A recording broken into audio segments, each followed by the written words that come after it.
Hi there, and welcome to episode 157 of the ADHD Adults podcast. I'm James Brown, the man who once blew the doors off due to his gastrointestinal issues. And I'm joined, as always, by Dr. Alex Connor, the man who only poos when he's in the woods, largely to mark certain spots, and the woman who says trumpets every time she steps on a frog, Mrs ADHD. Alex, hi. Guten Tag, everybody. Guten Tag. That's my favourite so far. Love that If one. the aim is to annoy me, though, it didn't. I liked it. Because it actually works. Yeah, it does. It does work. Yes. I saw your face during the high Muff Barbie girl one last week. That did annoy you. I could tell. A lot, yeah.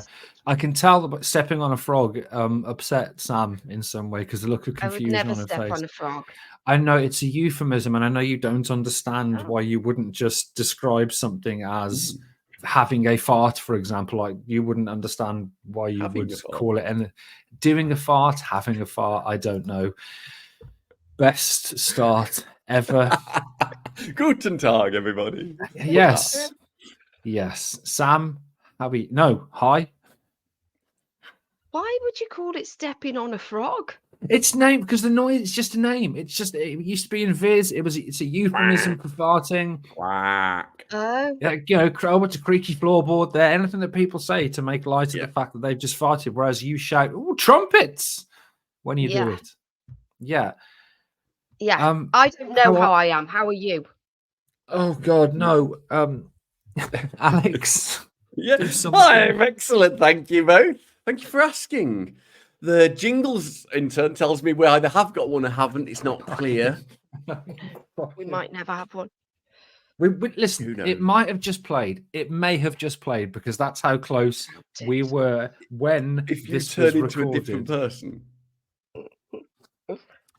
However, the numbers intern tells me that James needs a hobby that isn't podcast metrics. It's the worst hobby in the world. The numbers intern goes on to tell me that biting necks isn't really a hobby, James. Have you tried golf? One of whom sent us a letter. As long as I can bite a neck in between holes. Good one, no. One of whom. It's from. I just actually don't know who it's from. I'll just check. It's from Robert from Kidderminster, James. It says, I listened to your boring podcast on neuroplasticity. As well as being baffled by the big words, I noticed that ADHD is a developmental delay of 3 to 5 years. Then how come James wasn't fully developed until he was 49?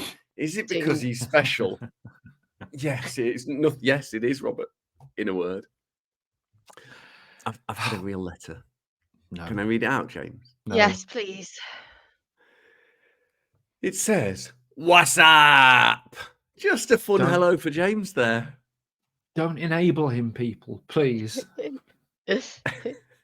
I just wanted to get in touch to say thanks for doing what you're doing. I tried a few ADHD podcasts before yours, and none of them felt like they truly understood their target audience. We have an audience? They're all so boring and monotonous that as soon as I pressed play, I wanted to claw my ears off and immediately lost concentration. Since my wife so bravely brought up the possibility of ADHD to me, I felt like my entire identity has shifted into focus, ironic, for the first time.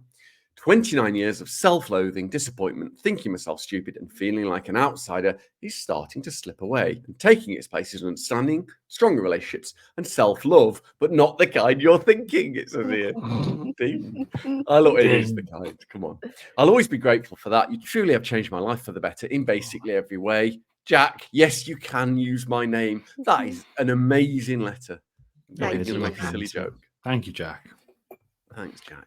Wait till you do you think he's got to the bits where Sam's in them? Pretty much all of them. As usual, Tarquin, the Metrics Intern, stopped his game of tennis at the club with Sam's dad to give me some information about another city we have listeners in. I like that we still do this. The lovely Bristol in the UK, where around 1% of our listeners are. Tarquin's research found out that the Ashton Court estate in Bristol is home to the world's only colony of fluorescent deer that glow in the dark. It's a result of an experiment to create the ultimate disco wildlife park in 1976, I'm sure you know. They also had techno rabbits, but they kept getting eaten. Thanks, rabbits. That was a good addition. They would get eaten. I can see that's annoyed you. But haven't they made glow in the dark things. Yeah, that's one of my That's jobs true, as a isn't scientist was to do that. Yeah, we used to use a gene from a jellyfish protein and put it into human genes, human brain genes, and follow them around. God. It's how I made my name. I don't know. I might be there. By making animals glow in the dark. Yeah, human cells actually. Yeah. Cells, yeah. Oh, just cells, not animals. Other scientists, not Better. us, have made glow in the dark mice, rodents, etc. Right. Deer, techno rabbits, that sort of thing. Yes, exactly. Okay. This has gone on far too long. Anyway, as usual, this hotel, well, they've only given you one toilet roll, and it's set up so the sheets peel off from the back. Just annoying of a podcast. It's a tragedy in 3 parts. We choose a theme. Last time around was about ADHD and neuroplasticity. And this week we're going to be talking about ADHD and the gut. 3 parts include the Sheila birth of evidence, Alex the psycho education monkey. Hello. Talking about the theme. In part 2, we give our personal reflections and hefty tips on gut health, and then we'll answer questions which have been sent in the final section, imaginatively called Your Questions or something. I don't know. Thanks to Chiara and others for suggesting the topic or something like it. So, Alex, spending time with you gives me the shits. Tell us about gut health in ADHD. We definitely need a rude name for the Just Your Questions bit. So that's what the feedback I want. GI, James, gastrointestinal system. I know you don't know anything about it, so I'll try and use really simple words. People do know that you're Professor Brown of like metabolism science, don't they? Really, they do know this when I do it. Right, also known, James, as the digestive system, or eaty num nums to you, is basically it's a tube that goes from your mouth to the other end. It includes organs responsible for chewing up, digestion, and absorbing nutrients, food into your blood, and therefore goes to the rest of your body, and excretion of waste products from the body. Poo-poos, James. Are you still with me? I don't, though, Alex, as Dracula's famously don't. Is he famous? Excrete waste products. It's just one of them questions. It wasn't in Twilight, is all I'm saying. It's one of the things we chat about at the Gentleman Dracula's Club, so it's famous to us. In Twilight, Stephen's having a most handsome of shits. I don't remember that. I haven't read it. Not only does the gut allow us to extract nutrients from our food, it's vital for the immune system. Physical barrier against pathogens, and a chemical one as well. So when you get food, the stomach's there to stop bacteria getting in. That's what most of the acid's for. Hosts a really complex community of beneficial, tiny little microorganisms. That's called the gut microbiota. I love that name. So all these little tiny bugs are involved in loads of functions that we need for human health: digestion, producing vitamins, protecting us against pathogens. The gut even has its own nervous system. I've got a joke incoming. I haven't checked that, James, but it's my gut feeling. Sorry. Just to clarify, is that the joke? Yeah. The gut has its own nervous system, separate from, but connected to and influenced by the brain. So when you get stressed and nervous, you might become bloated, you might have stomach issues, or shit like a goose when you're on laxatives. How common are issues with the gut in general, then? Someone's been on a course. It's a fantastic question, Sam, as always, James. Not that hard. He's voting for me. He wrote all of this. You can't let it go, can you? You just can't. Pretty much everybody has pain or discomfort in their gut occasionally. It could be that you ate something that you didn't agree with, or didn't agree with you, or you drained the blood from someone with gout, James, or you could have had an infection that made you really sick for a few days. But if it's long-lasting, and we call that chronic, of course, pain, gut symptoms are chronic, so weeks or longer, something more serious might be wrong. Go and see your doctor. Digestive symptom diseases, disordered, are really, really common. In the UK, it seems to be about 10% or more of a GP's working life can be spent dealing with patients with digestive disorders. Remember, 60% is golf, so it's not that high. That is a lie, because I've got GP friends to just tease them. Yeah, my GP spends more than 10% of the time just on me, I think, regardless of the issue. Yeah, that's true, yeah. You've got a frequent flyers card, haven't you, yours? Right. Ableism. The problem is so big, ding, that a report commissioned by the British Gastroenterological Society, the BGS, found that if you include the liver, which is kind of separate but integrated part of the gut, GI and liver disease as a whole is the third most common cause of death. It's the leading cause of cancer death and the most common reason for being admitted to hospital. And what are those issues? Well, I think you know what's coming. It's a boring list, Klaxon. Are you ready? IBS, irritable bowel syndrome, gallstones, diverticular disease, inflammatory bowel disease, celiac disease, pancreatitis, both acute and chronic, esophageal reflux disease, and many, many others. Right. So far, so boring. Now, you mentioned earlier on the gut microbiome, and more people are getting aware of gut bacteria and gut microbiome. So give us something that's interesting maybe on that. I'm glad you asked, James. Finally, a lot of research into the gut microbiome is correlative. Sorry, embarrassing. James, I know we have a 2 syllable limit on words for you. So what that means is correlative means looking at two things and seeing if there's a link using statistical, it's difficult, approaches. I'll explain to you afterwards. Yeah. Professor of, sometimes I worry about doing these jokes in case you kill me with a hammer or your teeth. What it means is factor A doesn't always cause condition B. It might just look like it. This is most people who think they're allergic to bread aren't. Some are, but it's quite rare. It's probably something else. And so it's correlative. People who eat bread, they connect it. It's a huge issue.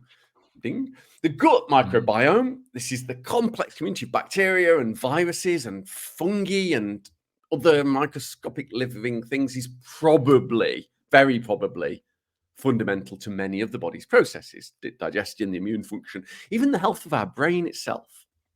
If you disrupt that gut microbiome, it can be linked to loads of bad things: inflammatory bowel disease, obesity, diabetes, even psychiatric disorders. So it's almost certainly significant for maintaining overall health. Interestingly, within the confines of science, the communication between your gut microbiome and the brain, that's the gut-brain axis, is another really growing area of interest, with studies suggesting that the microbiome can affect your mood, your mental health, and even your behavior. And on that note, we're at the point. So ADHD us. Calm down, Bab. I wanted to get ahead of you. I forgot. Right, James, thank you for asking for once. To put things into perspective, so far, it's a small relative risk of having gut issues if you've got ADHD. It's about 50% increased risk compared to non-ADHD people. So if you've got 100 people, it's 3 out of every 100 with ADHD would have gut problems compared to 2 in the normal population. So it is relatively small increase.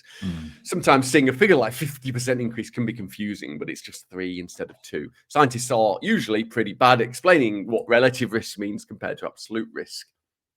A recent study, and they looked at tens of thousands of people, comparing non-ADHD adults with ADHD adults. People with ADHD had more indigestion, called dyspepsia. They had more constipation, long-term chronic constipation, not being able to poo, and IBS. But they didn't have more inflammatory bowel, celiac disease. ADHD adults had more frequent doctor visits for gastrointestinal symptoms, and they had more referrals to GI specialists because they had more episodes of recurrent GI symptoms. Different study reported that constipation, chronic constipation, extremely common problem. 15% of all adults reporting symptoms of chronic constipation, around 20% in children. But this may or may not be different to the general population because the various figures are between 2 and 20%. It's so variable because it depends on what you measure. It's really hard to say what is and what isn't a problem. Yeah. So there are likely other issues, but lack of good research. So are you all right there, Sam? Are you panicking? Sorry, I thought You went early. so long. I thought, oh, he wants me to speak now. I never want you to speak. There are likely other issues, but the lack of good research makes it hard, ding, to make clear conclusions. And what about the microbiome in ADHD? What a fantastic question. Microbiome in ADHD gets a little bit interesting for once. Emerging evidence there is, that's all we've got at the moment, but there are possibly differences in the gut flora and fauna, the microbiomes of people with and without ADHD. One study found that bifidobacterium, that's one of the types, the genesis of bacteria, was significantly increased in the ADHD sample. What the wow factor is of that is that that's a bacterial species linked to an enzyme called cyclohexadienyl dehydratase, which is tripping off the tongue, and that's involved in phenylalanine making, and that is a precursor of our old friend dopamine. We do not know if that links to the amount of dopamine in the brain. People make those links all the time on the internet to sell you shit. Be careful, it's just links. Another, admittedly very small study reported a significantly lower concentration of the brilliantly named Fecalibacterium from the family Ruminococcaceae, James. I think you know these things. And that was in ADHD children, a negative association between the abundance of poo bacteria, Fecalibacterium, and the reports from the parents of their ADHD symptoms. So, Mo poo bacteria, low levels of that, Mo symptoms of ADHD. So it might be that poo bacterium is protecting us from ADHD symptoms, or it's just in some way linked. Finally, thank Christ, other studies have reported differences in the ADHD of Basidiomycota and Candida. These are fungus species compared to the people without ADHD. Actually, are they? They are, aren't they, James? Have I got that right? Yeah. They're funguses. Yeah. Sorry. But None of this Candida's proves yeast. anything. Yeast is Yeah, fungus, of course. isn't it? Yeah. Sometimes I forget really basic things, really, really basic science stuff that I should know, but should's not helpful, is it? It's just a self-loathing stigma to hit ourselves with. None of this proves anything causally at all, but it does suggest that there might be a possibility of future research, especially because they might include poo transplants, the most hilarious of all medical things, to see if changing the microbiome has any functional effects. Nice one. I think there's a lot in there. There's more than last week for us to personally reflect on and provide a tip, which we'll do in part 2. See you in a bit. Bing. Alex, hi. Aight. What's up? Hello, Governor. Welcome back to episode 157 of the ADHD Adults podcast, where we are talking about ADHD and the gut. This is our personal reflections. James, go. I think there's a lot. Perfect. There's a lot to be said. Normally, obviously, we give Mrs ADHD shit for doing the intro bad, but whoever wrote this script, they'll remain unnamed, hadn't changed this part of the script, so it says 156 ADHD and neuroplasticity, canon ADHD brain. I actually think you handled that well. I've got to chapeau. I was thinking, have I got the wrong script up? What? I don't know. Anyway. Did you say gut? Gut. Was it me first? Was it Sam? Was it me? Yeah. Okay. So normally I don't get. For years I would kind of say that I've got the stomach of an ox. I wouldn't get gastrointestinal bugs when other people did. Very rarely ever got food poisoning. I remember one story where my whole family had gone down with the shits, and I hadn't, and I was really overdoing the it's not going to get me thing, and then took my mum to see Liverpool, and on the way back I had to stop at the services and very nearly shat myself explosively before I got to the toilet. A little bit of emboldened rubbish there from me, but normally certainly for constipation or for the regularity of bowel movements, the rule of 3, so that's anywhere from 3 times a day to every 3 days. I'm normally within that. Normally it's more like 3 or 4 times a day. When I was younger, and I can remember this, so probably in my 20s, I did have irritable bowel syndrome, and at the time I remember being given Buscopan, which you can buy over the counter now, to help, and try and peppermint, and eventually it kind of went. But it's a horrible thing to have. I mean, it's just a nasty, irritating, annoying, painful issue to have. And obviously later on, learning about the gut brain and how the brain interacts with the gastrointestinal system, and how stress, and let's face it, remember that ADHD symptoms are very similar to the symptoms of stress. They almost cross over a lot of the time. It kind of makes sense that I had that at the time, I guess. The only thing I think is worth talking about, because obviously I don't have that many gastrointestinal issues, is, and I may have briefly mentioned this before, when I go through periods of insomnia, so kind of 2 or 3 nights of just not sleeping, and even if I'm really, really hydrating, which is a reason people can be constipated, dehydration, I don't poo at all when I'm going through insomnia. And I remember I remember thinking, is this linked? Is this a thing? And it is actually, that insomnia can inhibit bowel movements. Now, if you look at the figures that Alex mentioned for chronic constipation, and then look at the fact that ADHD for many people, in fact, probably the majority, is associated with poor sleep, then it makes sense that you might see more chronic constipation because of our issues with sleep. And I thought that was interesting. Do you want my tip, Sam? I'd love it. Nobody does. I think Alex may have mentioned this. Obviously, I wasn't listening. But the microbiome side of things. So it is fascinating, the gut microbiome. I remember doing something for the BBC on artificial sweeteners, and how if you take the maximum recommended dose of saccharin and aspartame, it changes the gut microbiome. And within a week, the participants we had on this program went from being healthy to pre-diabetic. Just a week of taking the maximum amount of artificial sweeteners. And we know that what that does is change the gut microbiome. So we know that there's lots of stuff that we take that makes it worse.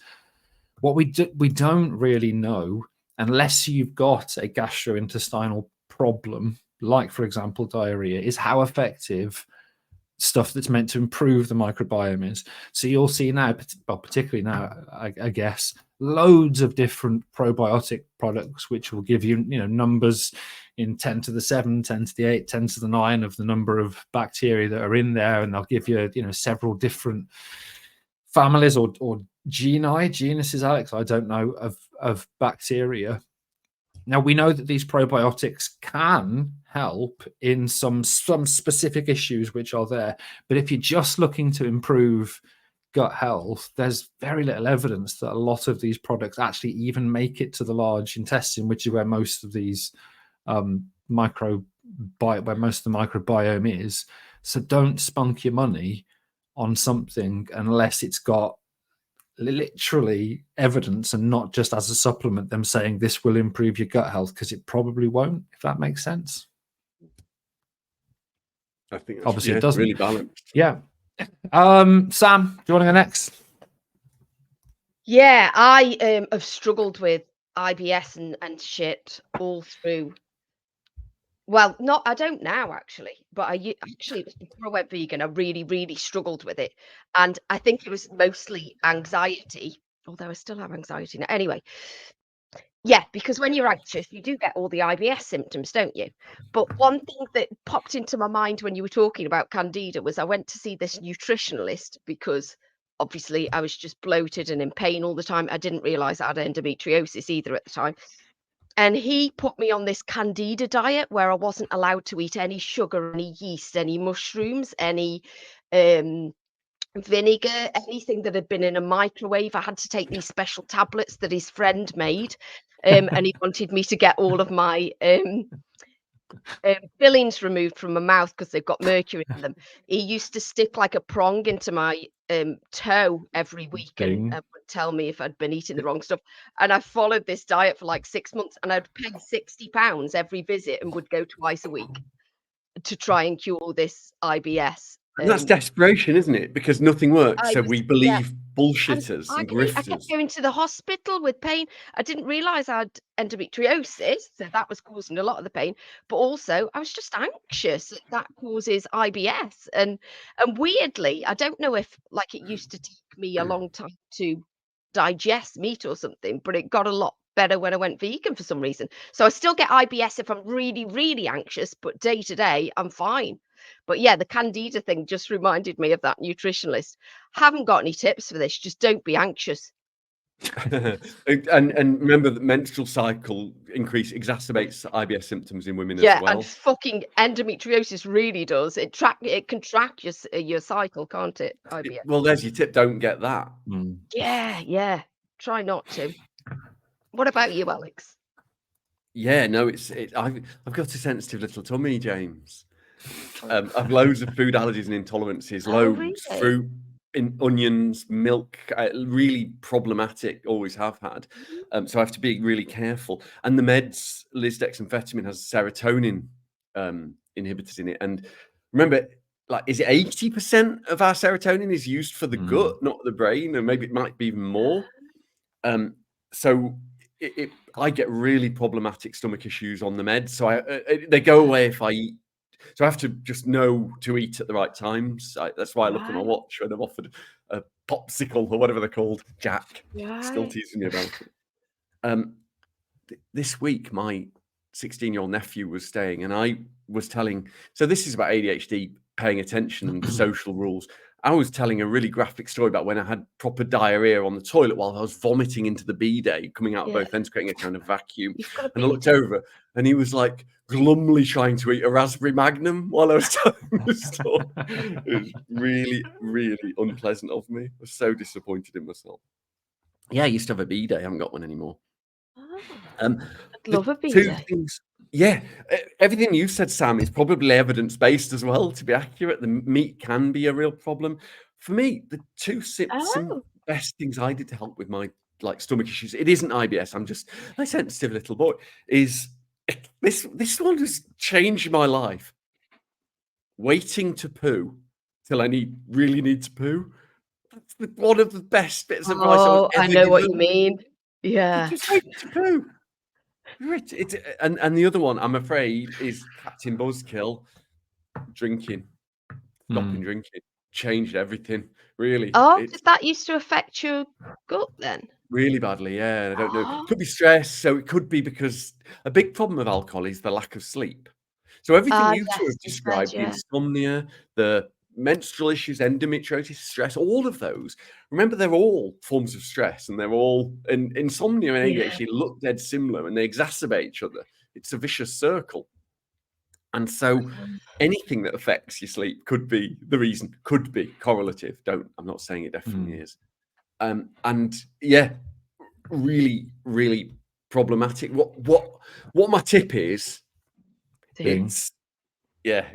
What my little tip is if you're struggling, try and be really, really evidence-based. Common sense is not your friend.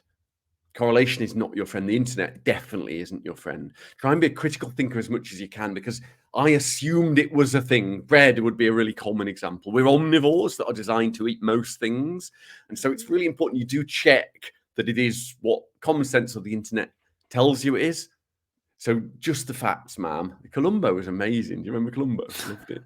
So just really try and ask yourself, is that definitely true? It feels right. That is not a helpful feeling. I have it all the time as a scientist. It's really frustrating. I constantly think I should put my coat on so I don't get a cold, even though they're not linked, really, probably. And yet, you know, we're victims of our own belief systems. You don't get cold, I guess, do you, James? Because you just turn into a bat. Yeah, I don't have any temperature at all. So that's my tip. Be really, really evidence-based if you can. Yeah, you could do the whole elimination thing if you think it's a particular food, can't you? Yeah. Which basically doctor, well, he wasn't a doctor. I don't know what he was, but he just got me to eliminate everything. But there are issues even with that. So, for example, lots of people would identify as being gluten intolerant, and there was a lovely study done a few years ago where they actually looked at fructan, a different protein, and gluten, and told people who self-identified as gluten intolerant, they were giving them bars with gluten in when they didn't. They had fructan in, and they had all the symptoms and reported it. So there are, because it's so complex, if you do have issues with a food that has millions of different molecules Or maybe in it. it's not. Maybe you just think you have. Yeah, Because well, that yeah, would be enough to upset your well, stomach. this You're eating was something. exactly, yeah, exactly. That's exactly what it was. Yeah. It's Anyway, anxiety. before we run out of time, we got a game, Alex. So I let's whip it out quickly. This is to do with my beard trimmer, which Isn't Sam your beard? She is my beard, yes, obviously. Is that a sort of, have I done an accidental 1980s joke? I do apologise. I don't know. Well, you don't normally do jokes. So I think it's anything that's in that in that area is novel to you, isn't it? Ding! Yes. Anyway, this is one of three beard trimmers I've got, because obviously, I lose them and decide to get other ones, blah blah blah. But there's one. It's a really good one, and I like it. But I've not been able to use it recently, because of the charger cable. So there's three options as to why that is. Yeah. First thing is that I lost the charger cable and bought 3 replacements, all of which were wrong. Oh God, it's got to be that one. The second is that I actually threw the shaver in the bin.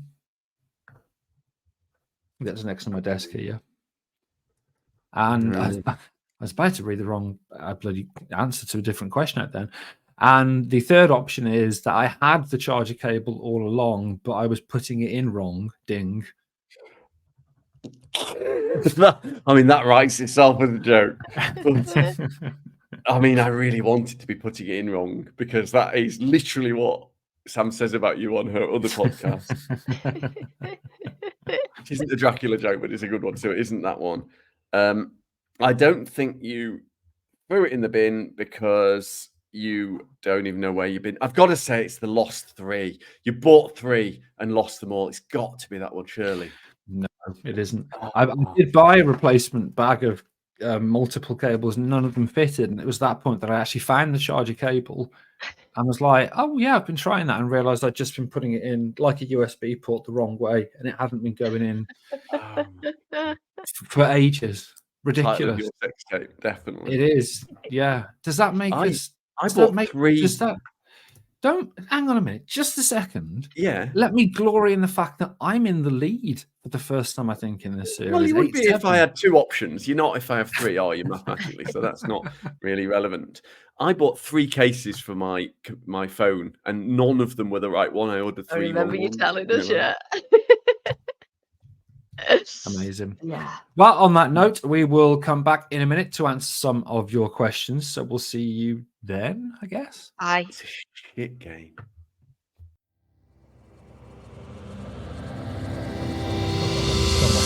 Trumpet. Welcome to episode 157 of the ADHD Adults. Jingle, jingle, jingle, jingle. ADHD and the Gut, part 3. As always. I wonder if the jingle's in yet. I strongly suspect not. As always, not, because it's literally the second time we've done it. We're calling part 3 something, something, your questions answered, something, something. Dark side. Snappy.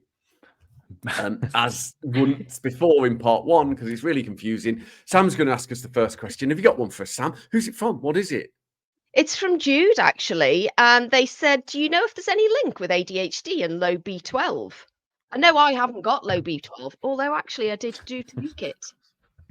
Do you think that's why you haven't got low B12? Yeah, that's what I was thinking as I was saying it. I actually take supplements, but I am vegan, so I don't. Do you remember, Sam, do you remember when James said he hadn't recently had as many ADHD problems as he had before, and it was when he was started his meds, and he hadn't connected the two?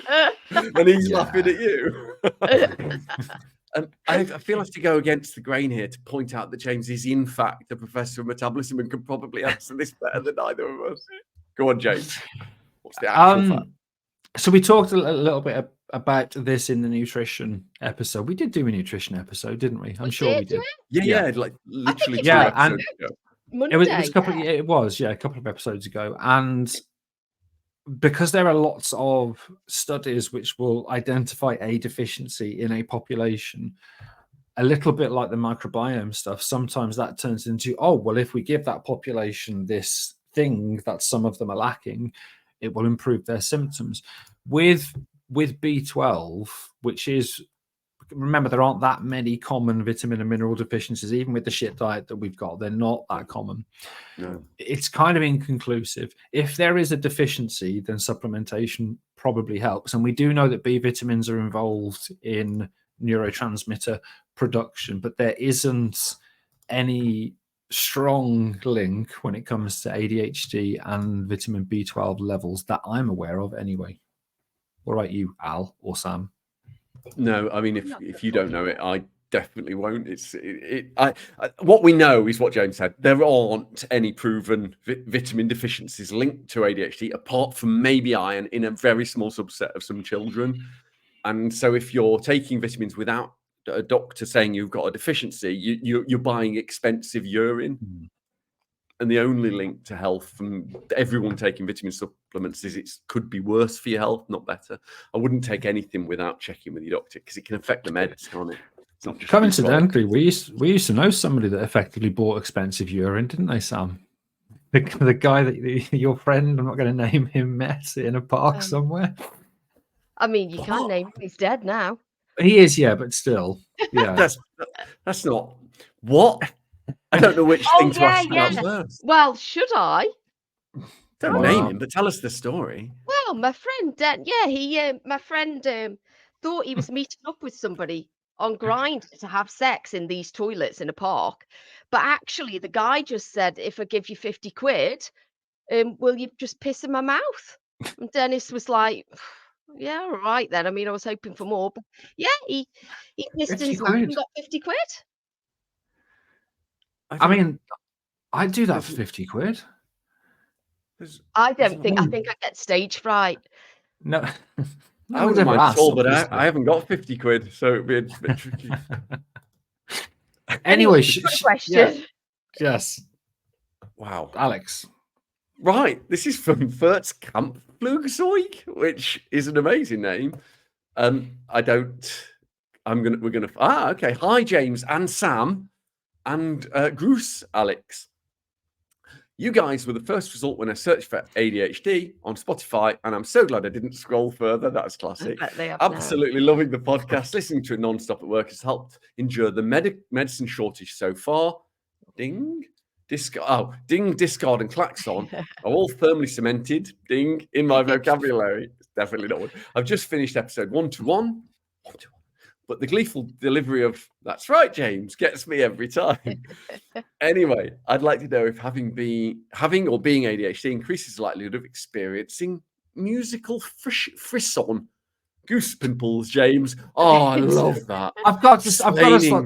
Exactly. I've got to stop to say that that's actually come from Flugzeug and not Alex explaining frisson to me, which is a fucking brilliant gag. Thank you. It says in brackets "Goose pimples, James." Brilliant. As I thought everyone experienced this, but apparently not.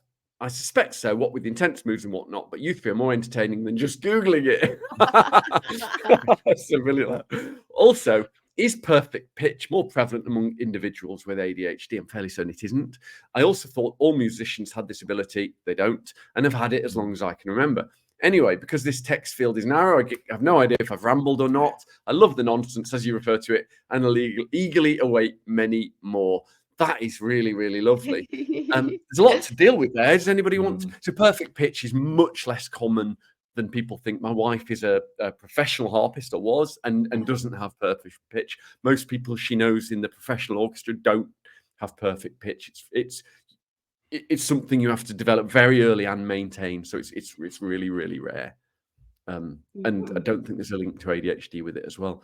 Do you want to take any of those, James? Musical frisson, James, if you want me to remind you what that means. I do love phrase musical frisson. So, anecdote but not evidence. It's again, it comes back to research, because research has to be funded. Trying to get funding to look at musical frisson in ADHD, no one's going to fund it unless you've got funds yourself, and then it would probably be self-reported, so you have to question the data. So there isn't really any solid evidence. There is one study which I think is interesting and potentially relevant, and that's why I've said not a lot of evidence and none. But one study showed that people who do get goosebumps from music are more likely to have an altered brain structure. Now, it didn't specifically say ADHD, but it sounds like they're talking about a neurodivergence, possibly with an altered brain structure. So it is possible. And remember, we talked about this in the last episode about music giving us dopamine, and that pleasure can possibly extend itself to the physical manifestation of goosebumps. So in a roundabout way, no evidence, but it's possible. Also, hang on, does not everybody get goosebumples? With music, yeah, she does. She does. Sorry, James. Get what? Yeah, she does. So not everybody gets them. Not Say it as again. often as so. In general, everybody does get Was it bumples? Bumples, yeah. But people get them at different levels, and there is a little bit of evidence that the hyperkinetic element of ADHD can increase the likelihood of goosebumps. The cause of it depends on the goosebumples. Depends on the person. Yeah. So if someone whispers in my ear, they go mad on my arm. It's weird. And that's like, it's called, is it paresthesia or something like that? Well, yeah. So technically it's called piloerection ding is the process of getting a goosebumple. Because we used to be covered with hairs, it was a response to either allow those hairs to stand up on end to make us look bigger, if we were trying to, in evolutionary terms, face a threat, or to help keep us warm by making the hair stand on end to trap air underneath the hair. Now we're not covered in hair. We still have the piloerection ding, so we still get the goose bumps, but from different things. I don't know if what you were talking about, and I always get this. It's not an acronym. This abbreviation wrong, but ASMR, for example. Oh yeah. That physical reaction to a sound or a sight or whatever. Is that it? Could be that's what Alex just mentioned. I'm not sure. Yes, that's exactly it. Yeah, it's like paresthesia is body skin reactions in general, but ASMR is the nice one of like, oh, it's all lovely. I think. Do you want to go at that, Sam? I think we've kind of answered it. I can't answer that. Okay. Okay, fine. So last question from Victoria, Piano Pest in Discord. I think her words, not mine. Since I've been on my 70 milligram Lisdex, I feel that my ADHD symptoms are not improving and are sometimes even worse. Ooh. It then occurred to me that due to the medication side effects, I'm eating a lot less. Hello, size 8. It's been a while. Is there any evidence that links cognition and food? Is it possible that because I'm sometimes forgetting to eat or just inhaling entire packs of dark chocolate hobnobs at the end of the night because I can, that this is having an effect on my executive function compared to when I was eating a lot more and probably healthier? Second question, or B, is there any science-based evidence on eating foods deemed gut healthy or guy healthy, it says actually, which is amazing, which is timed perfectly for this episode, given the recent trend to call the gut a second brain. Thanks. Or P.S. James, of course, as Ace, I'm aware that you've been delivering at the end of your year of first, and extra thanks to you and Sam too, as I know she's contributed greatly in a tough year for her too. Alex, your head is massive. Seriously, thanks all three for everything you do.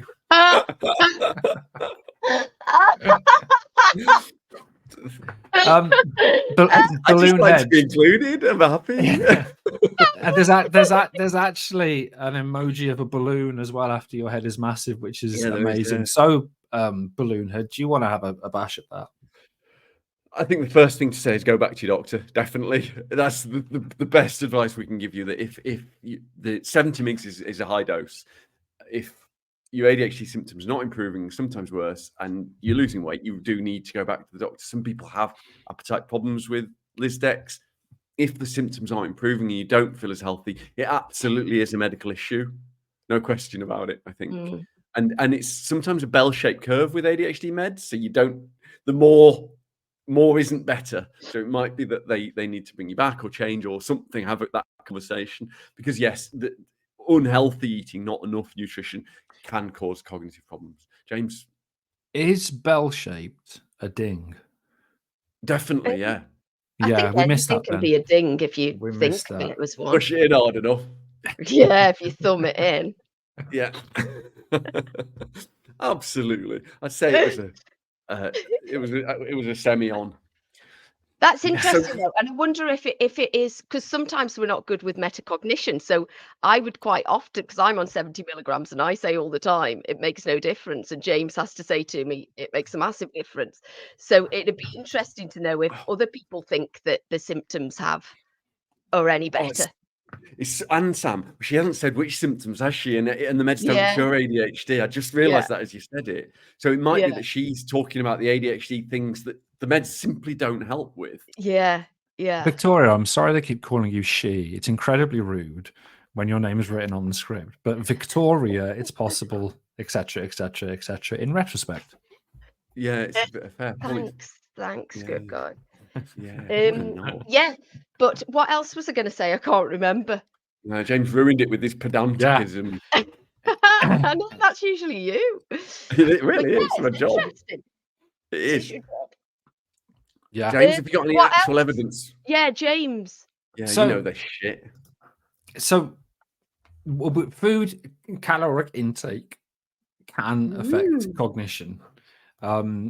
We know that. So what's interesting is that there are lots of people that obviously calorie restrict for various reasons, whether going on a diet, whether they're doing it because they believe it'll make them live longer. Look at the cronies, calorie restriction for optimum nutrition. And the research isn't great. Again, obviously, small studies, not very well designed. Because we talked about stress. I think was it in the last episode we talked about stress, neuroplasticity. There's a form of stress, a little stress. A little stress is called hormesis. It's hormetic. So little stresses improve physical function. So exercise is classed as hormetic stress. It's So attention, reducing calories is classed as a hormetic stress. These little stresses kind of sharpen up the body and improve function. So having a lower calorie intake over the short term, you don't see kind of a loss in cognitive function, and some people even report improvements in cognitive function.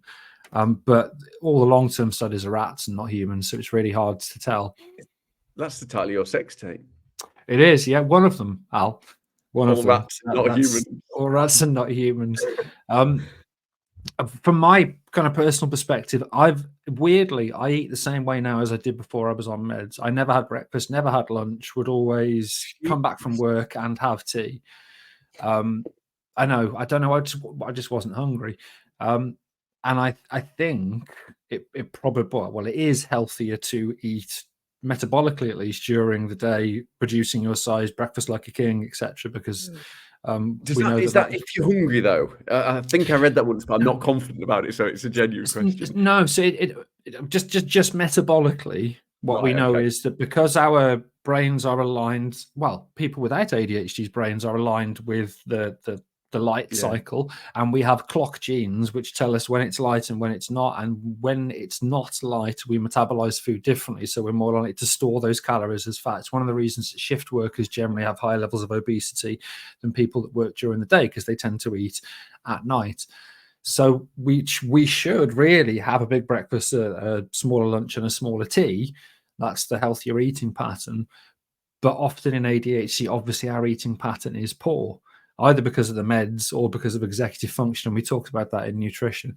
So it's getting back to Victoria's actual question. As Alex said, if you feel like you're genuinely symptoms are not improving, do a few ASRS tests, measure it and ask a trusted person to measure it with you to just make sure it's not poor metacognition. But if you're losing weight to the point where it's concerning, then pop back to the doctor. Yeah, and if it's doing nothing for you, there's no point taking it. The second or side question we kind of answered earlier, the science-based evidence on eating foods deemed gut healthy. So there are foods. There are foods and not supplements that contain the kind of stuff you want in your gut microbiome. Most of them taste like a cat's arsehole. So things like kefir, yogurt, some yogurts with live active cultures, pickled vegetables, kombucha, stuff like that, for example. Sauerkraut, Alex, I'm sure you eat that all the time. I really like it, yeah. I love all that stuff. Yeah. Those things can help keep your gut healthy and are probably better than taking, a supplement with a certain amount of bacteria in it. Like Yakult and so on. Yeah. So again, there is evidence. So I'm not going to mention the company. There are really small studies where if you take 3 yogurt drinks a day, when you have diarrhea, you will have diarrhea for a shorter amount of time if you're an older adult in hospital and you have 3 yogurt drinks a day. It's limited, and also it's 3 drinks a day, not 1. So it's and they can really make you fart, can't they, as well, which can be really uncomfortable. I just think that's you, Alex. To be fair. No, it's definitely a side effect of those ones. Other Yakults are available. They are. Anyway, should we start off? Because I've had enough. I'm bored. Yeah. That was episode 157 of the ADHD Adults podcast, where we talk about ADHD in the gut. If you enjoyed this episode, leave a review, hopefully better than our most recent ones, which are shocking but not inaccurate. And you can find more content on the website at www.theadhdadults.uk. Bye-bye. Bye. Bye all. Trigger warning klaxon, klaxon, klaxon, klaxon, klaxon, big klaxon. Trigger warning klaxon, klaxon, klaxon.